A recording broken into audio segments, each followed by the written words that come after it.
അസ്സലാമു അലൈക്കും വറഹ്മത്തുള്ളാഹി വബറകാത്ത്. അറിവിൻ പൂനിലാവിന്റെ കുടുംബ പ്രേക്ഷകർക്ക് എൻ്റെ കാഴ്ചപ്പാടിലേക്ക് ഹാർദമായ സ്വാഗതം. അറിവിൻ നിലാവ് ആത്മീയ മജ്ലിസ് കൊറോണ കാലം മുതൽ നടന്നു വന്ന ഒരു ഓൺലൈൻ മജ്ലിസാണ്. വഹാബികളും ശത്രുതയുള്ള ചില ആളുകളും ഒരുപാട് വിവാദങ്ങൾ ഉണ്ടാക്കാൻ നോക്കിയെങ്കിലും അതെല്ലാം പരാജയപ്പെട്ട് സുഗമമായി നടന്നുകൊണ്ടിരിക്കുമ്പോഴാണ് അറിവിൻ നിലാവ് വീണ്ടും ഒരു വിവാദത്തിലേക്ക് എത്തിച്ചേർന്നത്. അതിന് പ്രധാന കാരണം നിലമ്പൂർ സോൺ കേരള മുസ്ലിം ജമാഅത്താണ്. സംഘടനാ വിരുദ്ധമായ പല പ്രവർത്തനങ്ങളും അദ്ദേഹത്തിൽ നിന്ന് ഉണ്ടായതായി കണ്ടു. ദീനിന് നിരക്കാത്ത പലതും കണ്ടു. അതിന്റെ അടിസ്ഥാനത്തിലാണ് നിലമ്പൂർ സോൺ കേരള മുസ്ലിം ജമാഅത്ത് നടപടിയെടുത്തിട്ടുള്ളത്. വരും ദിവസങ്ങളിൽ അതിന്റെ വിശദീകരണങ്ങളൊക്കെ പ്രതീക്ഷിച്ചുകൊണ്ടിരിക്കുന്ന സന്ദർഭത്തിലാണ് ആത്മീയ ചൂഷണം വല്ലാതെ നടന്നിട്ടുണ്ട് എന്ന് മനസ്സിലാകുന്നത്.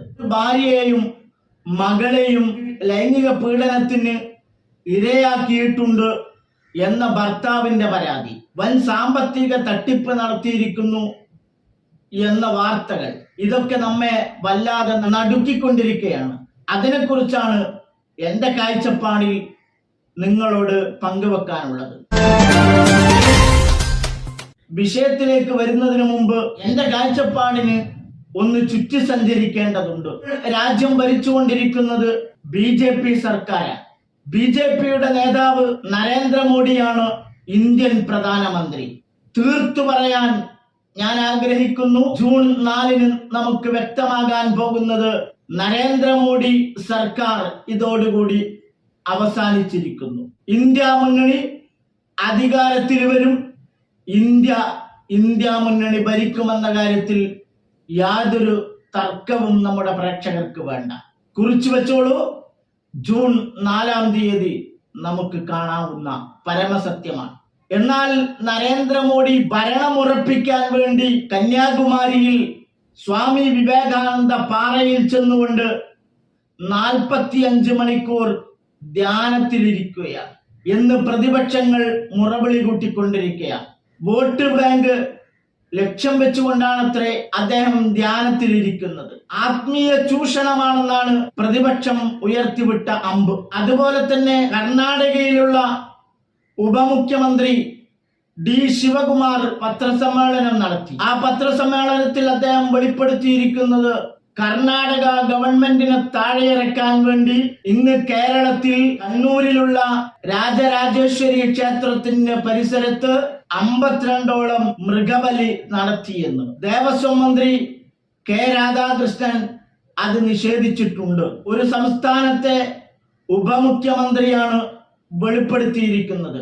അങ്ങനെ പല നിലക്കുള്ള ആത്മീയ ചൂഷണങ്ങളുമാണ് നമ്മുടെ നാട്ടിൽ നടന്നുകൊണ്ടിരിക്കുന്നത്.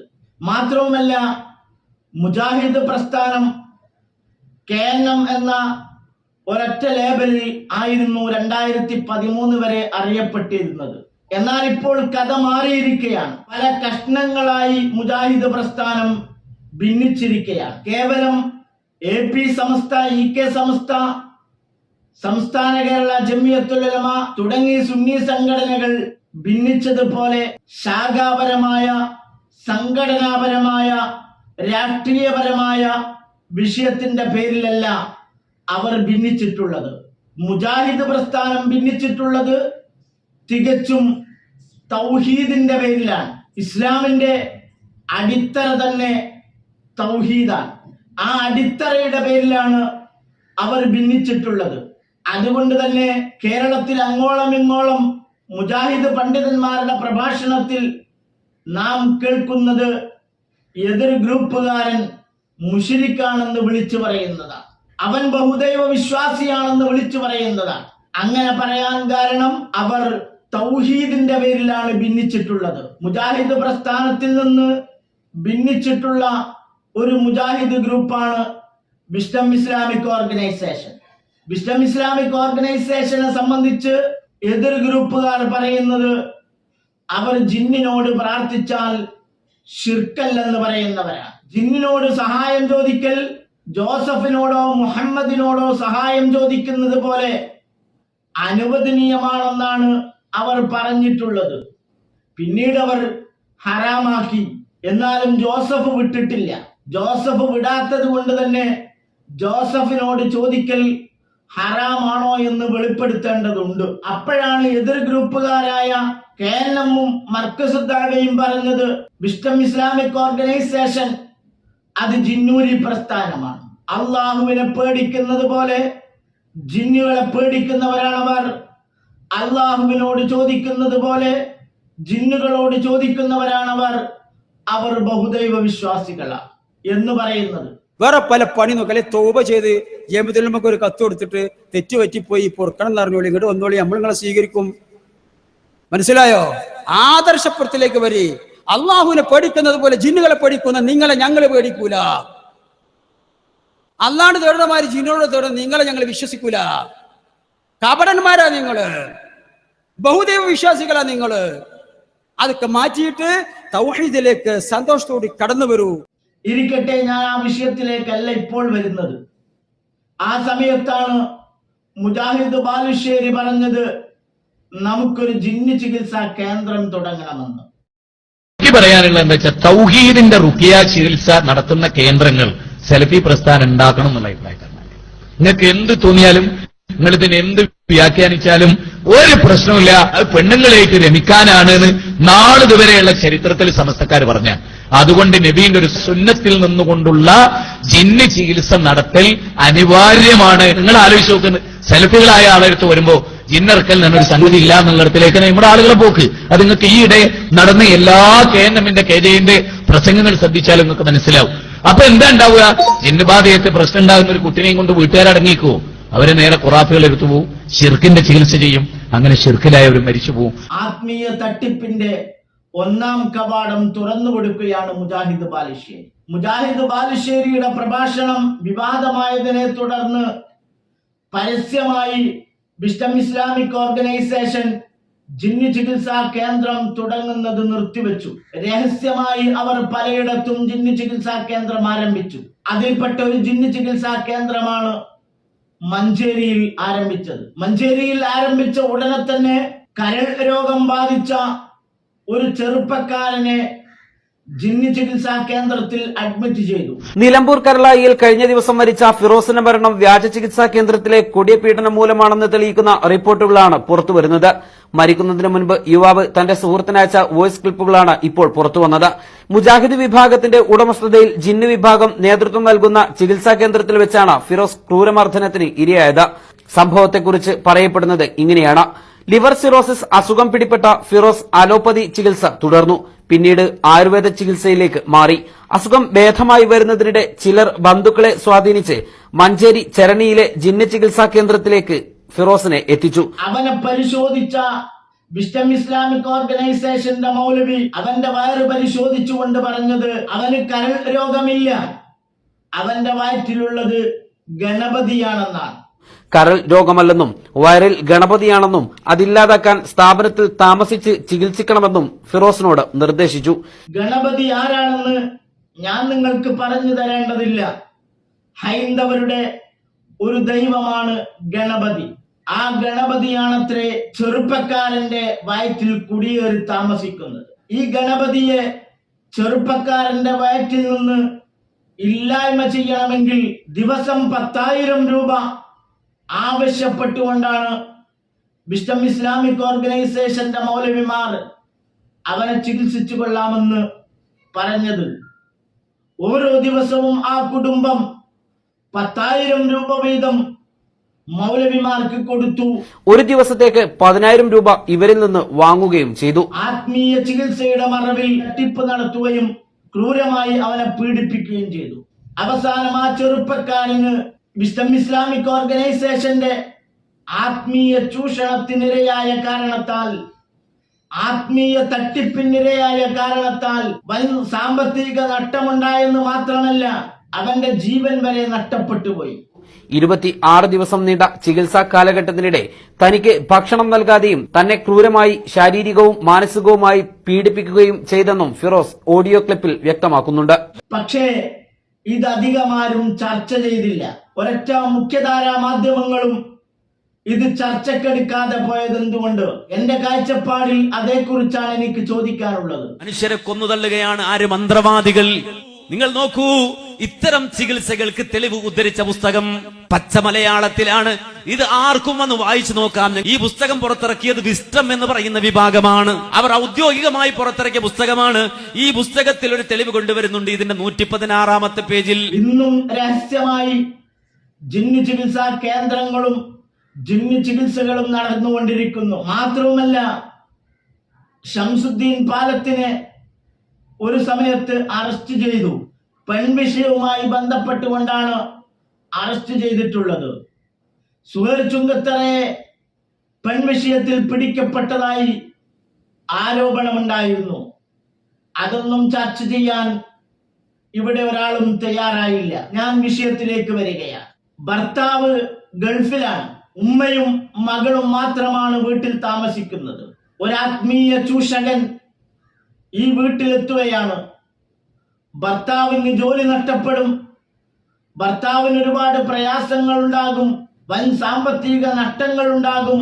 നിങ്ങളുടെ ജീവിതത്തിന്റെ ഇപ്പോഴുള്ള പ്രതാപം നഷ്ടപ്പെടും എന്നൊക്കെ പറഞ്ഞുകൊണ്ട് ഈ ആത്മീയ ചൂഷകൻ ഉമ്മയെയും മകളെയും വല്ലാതെ ഭയപ്പെടുത്തി. പിറ്റേന്ന് രാവിലെ ഭർത്താവിന്റെ ഫോൺ കോൾ അവിടെ നിന്ന് വരികയാണ്. എനിക്ക് ജോലി നഷ്ടമായിരിക്കുന്നു. ഇതുകൂടി കേട്ടതോടെ ഈ ആത്മീയ ചൂഷകനെ ഇവർക്ക് വലിയ വിശ്വാസമായി. അവനെ വിളിച്ചു വരുത്തിക്കൊണ്ട് നിങ്ങൾ പറയുന്ന ഏത് പരിഹാര മാർഗത്തിനും ഞങ്ങൾ തയ്യാറാണെന്ന് പറഞ്ഞു. ഈ കുടുംബത്തിന്റെ പ്രതിസന്ധി നീക്കാൻ വേണ്ടി ആത്മീയ ചൂഷകൻ അവന്റെ ചികിത്സാ മുറകൾ ആരംഭിച്ചു. പല സാധനങ്ങളും വാങ്ങിക്കൊണ്ടുവരാൻ ആവശ്യപ്പെട്ടു. ചില മന്ത്രങ്ങളൊക്കെ പറഞ്ഞു കൊടുത്തു. ആ മന്ത്രങ്ങളൊക്കെ ഉച്ചരിച്ച് ആ സാധനങ്ങളൊക്കെ വാങ്ങിക്കൊടുത്തു. അവൻ പറയുന്നത് പോലെ ആ സഹോദരിയും പെൺകുട്ടിയും ചെയ്തതിനു ശേഷം ഭർത്താവിന് നഷ്ടപ്പെട്ടു പോയ ജോലി തിരിച്ചു കിട്ടുകയാണ്. ഇതോടുകൂടി ആ ആത്മീയ ചൂഷകനെ ഇവർക്ക് വല്ലാതെ ബോധിച്ചു. എന്നെ വല്ലാതെ വിശ്വസിക്കുന്നുണ്ടെന്ന് മനസ്സിലാക്കിയ ആത്മീയ ചൂഷകൻ പറഞ്ഞു, ഇനിയും നിങ്ങൾക്ക് വലിയ വലിയ പ്രശ്നങ്ങൾ വരാൻ പോകുന്നുണ്ട്. ഒരു ദിവസം ഇവിടെ എനിക്ക് ചില പൂജകളും മന്ത്രങ്ങളും ചൊല്ലേണ്ടതുണ്ട്. അതിന് നിങ്ങൾ അവസരമൊരുക്കി തരണം. അങ്ങനെയാണെങ്കിൽ നിങ്ങളുടെ എല്ലാ പ്രയാസങ്ങളും തീരുമെന്ന് പറഞ്ഞു. ഭർത്താവിനോട് ഇവര് പറഞ്ഞിരുന്നു, നിങ്ങളുടെ ജോലി നഷ്ടപ്പെട്ടിട്ട് അത് തിരിച്ചു കിട്ടാൻ കാരണം ഇന്നയൊരാൾ ഇവിടെ വന്നിരുന്നു. അയാളോട് വിഷയം പറഞ്ഞപ്പോൾ അയാൾ ചില ചികിത്സകളൊക്കെ നടത്തിയതിന്റെ ഭാഗമായിട്ടാണ് നിങ്ങൾക്ക് ജോലി തിരിച്ചു കിട്ടിയതെന്ന് പറഞ്ഞു. അത് അദ്ദേഹം വിശ്വസിച്ചു. അതുകൊണ്ട് തന്നെ ഒരു ദിവസം മുഴുവനും ധ്യാനത്തിലിരിക്കണമെന്ന ഈ കാര്യം ഭർത്താവിനോട് പറഞ്ഞപ്പോൾ ഭർത്താവ് നിരസിച്ചില്ല. അതിനുള്ള സൗകര്യങ്ങൾ ഏർപ്പാട് ചെയ്യാൻ പറഞ്ഞു. ചുരുക്കി പറഞ്ഞാൽ ആ ദിവസം പൂജകളും മന്ത്രങ്ങളും ചെയ്തുകൊണ്ടിരിക്കെ ഉമ്മയെയും മകളെയും അവന്റെ ലൈംഗിക ആസ്വാദനത്തിന് വേണ്ടി ഉപയോഗപ്പെടുത്തി. രണ്ടുപേർക്കും ഒരു ഷോക്കായെങ്കിലും ഞങ്ങളുടെ പ്രശ്നങ്ങളൊക്കെ അവസാനിച്ചു കിട്ടുമല്ലോ, ഇതാരോടും പറയാതിരുന്നാൽ മതിയല്ലോ എന്ന് മനസ്സിലാക്കി ഉമ്മ മകളോട് പറഞ്ഞു, മോളെ, ഇതാരോടും നീ പുറത്തു പറയരുത്. ഈ ആത്മീയ ചൂഷകന് കുറച്ചു ദിവസം കഴിഞ്ഞ് വീണ്ടും വന്നിട്ട് പറഞ്ഞു, നിങ്ങൾക്ക് ഇതുവരെ വന്നതിനേക്കാളൊക്കെ വലിയൊരു പ്രശ്നം വരാനിരിക്കുന്നുണ്ട്. അതുകൊണ്ട് തന്നെ നിങ്ങൾ ഞാൻ പറയുന്ന ഒരിടത്തേക്ക് വരണം. അവിടെ വന്നാൽ മാത്രമേ നിങ്ങൾക്ക് പ്രശ്നങ്ങൾ വേണ്ട വിധത്തിൽ പരിഹരിക്കാൻ കഴിയുള്ളൂ എന്ന് പറഞ്ഞുകൊണ്ട് ആ ഉമ്മയെയും മകളെയും കൂട്ടിക്കൊണ്ടു പോവുകയാണ്. അവിടെ എത്തിയപ്പോഴാണ് കൂടുതൽ ചതി മനസ്സിലാകുന്നത്. പക്ഷേ വൈകിപ്പോയിരുന്നു. അവിടെ പോയി നോക്കുമ്പോൾ ഈ ആത്മീയ ചൂഷകൻ മാത്രമല്ല, വേറെയും 2-3 പേരുണ്ട്. ഇവരെല്ലാവരും കൂടി ആ ഉമ്മയെയും മകളെയും ദിവസങ്ങളോളം ലൈംഗികമായി ഉപയോഗപ്പെടുത്തി. അവരെങ്ങനെയോ രക്ഷപ്പെട്ടുകൊണ്ട് അവരുടെ വീട്ടിലെത്തി. പക്ഷേ ഭർത്താവിനോട് മിണ്ടാട്ടമില്ല, കുടുംബത്തോട് മിണ്ടാട്ടമില്ല, ആരോടും ഒരു ബന്ധവുമില്ലാതെ ഈ ഉമ്മയും മകളും മൂകമായി നിന്നു. പല കൗൺസിലർമാരുമായി സമീപിക്കുകയും അവസാനം യൂട്യൂബിൽ ഇപ്പോഴും അടിച്ചു നോക്കിയാൽ നിങ്ങൾക്ക് കാണാം, ഒരു മുസ്ലിമും ലേഡിയുമായിട്ടുള്ള ഒരു കൗൺസിലറുടെ അടുത്ത് കൊണ്ടുപോവുകയും അവർ പരമാവധി ശ്രമിച്ചതിന്റെ കാരണത്താൽ ഉമ്മ സംസാരിക്കുകയും സംഭവിച്ച കാര്യങ്ങൾ ഡോക്ടറോട് പറയുകയും ചെയ്തപ്പോഴാണ് ലോകം ഇതെല്ലാം അറിയുന്നത്. അതേതെങ്കിലും ഒരു ഉസ്താദോ മുസ്ലിം ചികിത്സകനോ ആയിരുന്നില്ല. ഇങ്ങനെയുള്ള തട്ടിപ്പുകളോ വെട്ടിപ്പുകളോ ആത്മീയ ചൂഷണങ്ങളോ എന്തുകൊണ്ടോ ലോകം കൂടുതൽ ചർച്ച ചെയ്യാതെ പോകുകയാണ്. ഇത്തരം ചൂഷണങ്ങളും വെട്ടിപ്പുകളും ഏറ്റവും കൂടുതൽ നടക്കുന്നത് മുജാഹിദ് പ്രസ്ഥാനത്തിലാണെന്നിരിക്കെ അവർക്ക് പറ്റാത്ത ഒരു നല്ല കാര്യം ആരെങ്കിലും ചെയ്താൽ അത് ആത്മീയ തട്ടിപ്പാണ്, ആത്മീയ ചൂഷണമാണ്, വയറ്റിപ്പിഴപ്പിന് വേണ്ടിയുള്ള കാര്യങ്ങളാണ് ചെയ്തുകൊണ്ടിരിക്കുന്നത് എന്നവർ പറഞ്ഞുകൊണ്ടിരിക്കും. യഥാർത്ഥത്തിൽ അവർ ചെയ്യുന്ന അതേ പ്രവൃത്തി സുന്നി ഉസ്താദുമാരുടെ പേരിൽ ആരോപിക്കുക. ഇത് തന്നെയായിരുന്നു അറിവിൻ നിലാവിന്റെ തുടക്കത്തിൽ റഫീഖ് സലഫിയും മറ്റു മൗലവിമാരും പറഞ്ഞുകൊണ്ടിരുന്നത്. കേരള മുസ്ലിം ജമാഅത്ത് ഒരു സർക്കുലർ ഇറക്കിയപ്പോഴും പറഞ്ഞത്, ഞങ്ങൾ പണ്ടേ പറഞ്ഞില്ലേ ഇത് ആത്മീയ ചൂഷണമാണെന്ന്. യഥാർത്ഥത്തിൽ കേരള മുസ്ലിം ജമാഅത്ത് ഇത്തരം ഓൺലൈനിലൂടെ നടത്തുന്ന സ്വലാത്തുകൾ, ദിക്റുകൾ, ഖുർആൻ പാരായണങ്ങൾ ഇതൊക്കെ ആത്മീയ ചൂഷണമാണെന്ന് പറഞ്ഞിട്ടുണ്ടോ? പറഞ്ഞിട്ടില്ല. അതൊക്കെ ഇസ്ലാമിന് നിരക്കാത്തതാണെന്ന് പറഞ്ഞിട്ടുണ്ടോ? പറഞ്ഞിട്ടില്ല. കാരണം അത് ഇസ്ലാമിന് നിരക്കാത്തതാണെന്ന് ഇസ്ലാം പറയുന്നില്ല. അത് വഹാബി മതത്തിന് മാത്രമാണ് നിരക്കാത്തത്. അതുകൊണ്ടാണ് അവർ എതിർത്തത്. കാരണം അവരുടെ ആത്മീയ തട്ടിപ്പുകൾ ഒരുപക്ഷെ ഇല്ലാതെയായി പോകുമെന്ന്, അവരുടെ ആത്മീയ ചൂഷണം ഒരുപക്ഷെ ഇല്ലാതെയായി പോകുമെന്ന് അവർ ഭയപ്പെടുകയാണ്. അവർ പറഞ്ഞിരുന്നത് പിരിവ് നിലാവ് എന്നാണ്. എന്നാൽ ഇവിടെ മുജാഹിദ് ബാലുശ്ശേരി ചെയ്തത് എന്താണ്? സ്ത്രീകൾ ആത്മീയമായി ചൂഷണം ചെയ്തുകൊണ്ട് സ്വർഗം തരാമെന്ന വാഗ്ദാനത്തോടു കൂടി അവരുടെ സ്വർണവും വെള്ളിയുമൊക്കെ ബക്കറ്റിലേക്ക് നിക്ഷേപിക്കണമെന്ന് പറഞ്ഞു. പലപ്പോഴും ക്ലാസ് അല്ലേ എന്ന് വിചാരിച്ചിട്ട് പൈസ കൊണ്ടുവരില്ല. ഒന്നുകൊണ്ടും ബേജാറാണ്ട. കയ്യിന്റെ 2 വിരലിലുള്ള മോതിരം, കൈത്തണ്ടയിലുള്ള വള, കഴുത്തിലുള്ള മാല, അരയിൽ തൂക്കിയ അരഞ്ഞാണം, ഇതൊക്കെ ആഭരണമാണ്, ഇതൊക്കെ സ്വർണമാണ്, ഇതൊക്കെ പുണ്യമുള്ള കാര്യമാണ്. അതുകൊണ്ട് അത് അഴിച്ചിട്ട് അവിടെ ബക്കറ്റ് ഉണ്ടേ അവിടെ ഇടുക. 1 പവൻ, 2 പവൻ, 5 പവൻ. ഇത് വെറുതെ പറയില്ല, സ്വർണം വേണമോ സ്വർഗം വേണമോ എന്നാലോചിക്കാം.